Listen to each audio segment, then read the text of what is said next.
A gray wolf can clamp down with roughly 400 pounds per square inch, enough force to crush bone in the wild. That's the baseline predators have used for millions of years to survive. But the dog breeds on this list don't just match that number, they beat it. Today we're counting down the 10 dog breeds with a bite force stronger than a wild wolf, and number 1 nearly doubles it. Number 10, the Boerboel. Bred in South Africa to guard isolated farms against leopards and baboons, the Boerboel's bite force is commonly estimated at around 450 psi, already outmuscling the wolf's 400 psi baseline. That extra power comes from a skull and jaw built almost entirely around one job, holding a predator in place until help arrives. Ask yourself, if a wolf's jaw is enough to survive in the wild, what does it mean that a farm guardian was bred to exceed it?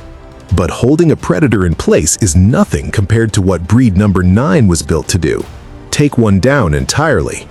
The Presa Canario, originally a Canary Islands livestock guardian, later repurposed for organized dogfighting, the Presa Canario's bite force is commonly estimated at around 540 psi, 140 psi beyond the wolf's. That combination of guardian instinct and fighting dog conditioning created a jaw that doesn't just bite, it locks.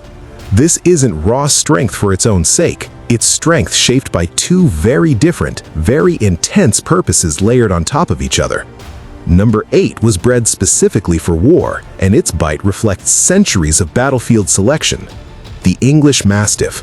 Descended from ancient war dogs used in Roman and medieval combat, the English Mastiff carries a bite force commonly estimated around 552 psi. Its massive skull and jaw muscles were shaped by centuries of use for one trait, the ability to physically overpower an opponent many times its own weight in muscle mass alone.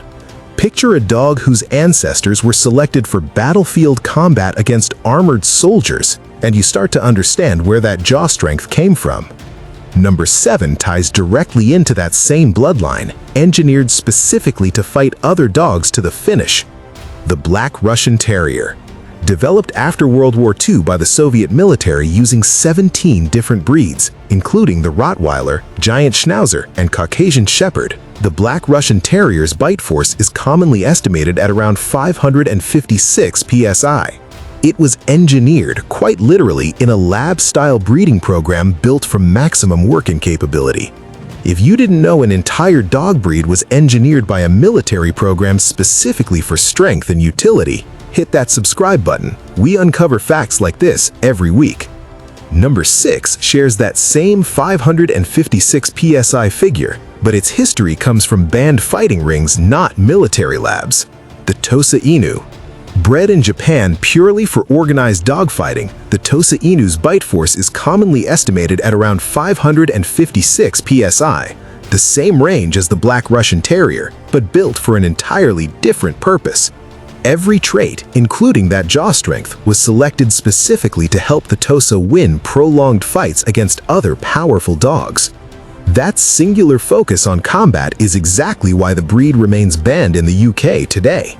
Number 5 was also bred for size and gentleness as a family companion and still comes in at the exact same bite force. The Dogue de Bordeaux.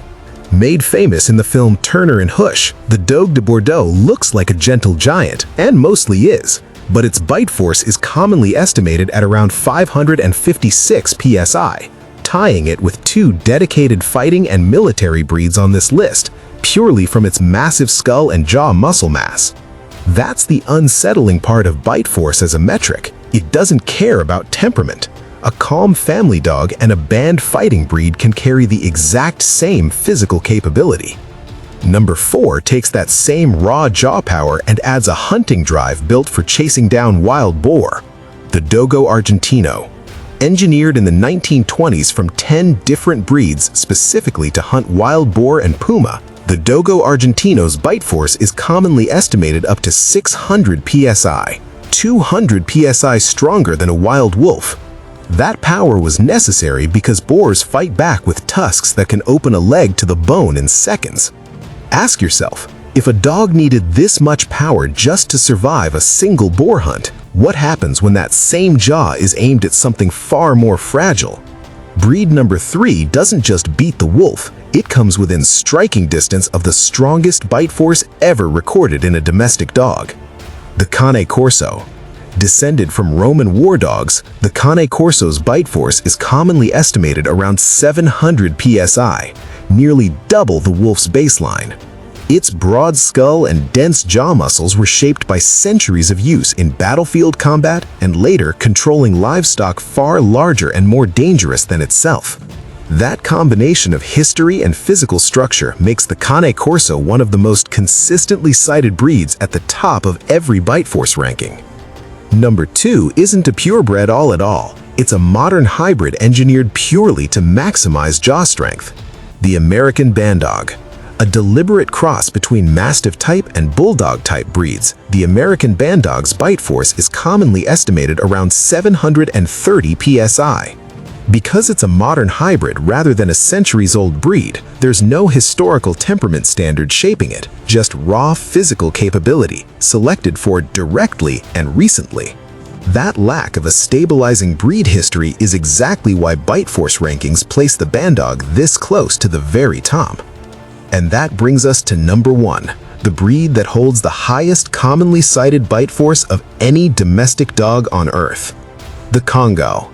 Bred in Turkey for one job across centuries, standing alone against wolves to protect a flock, the Kangal's bite force is commonly estimated around 743 psi, nearly double the wolf's 400 psi baseline. That jaw strength exists for exactly the reason you'd expect. It had to be strong enough to win the exact confrontation this entire video started with. Ask yourself, is it any surprise that the breed bred specifically to defeat wolves ended up with the bite to actually back that job up? Which of these 10 surprised you the most, and did you already know the wolf wasn't even close to the top of this list? Tell us in the comments, and if you're ready for more, check out our deep dive on the dog breeds engineered to ignore pain, right here.